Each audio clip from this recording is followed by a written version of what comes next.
Guys, ito yung aking mga pinagbalatan ng itlog, balat ng bawang, sibuyas, mga prutas, tsaka mga dahon-dahon galing sa garden. Yan. Tsaka may konting tubig. Tapos lagyan natin ng lupa sa ibabaw. Ito po yung ating organic na pataba. I-imbak natin ng buong winter. Tapos tatakpan ko lang po yan guys ng trash plastic. Yan.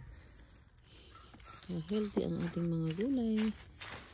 Dahil meron tayong organic na pataba.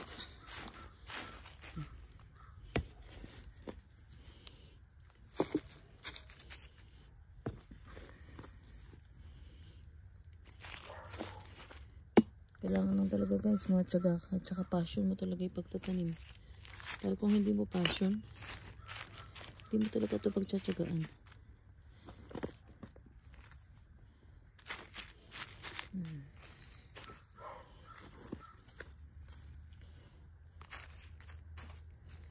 Wala tayong patabang ilalagay na sa mga tanim natin. Kung dito lang yung mga ganyan-ganyan.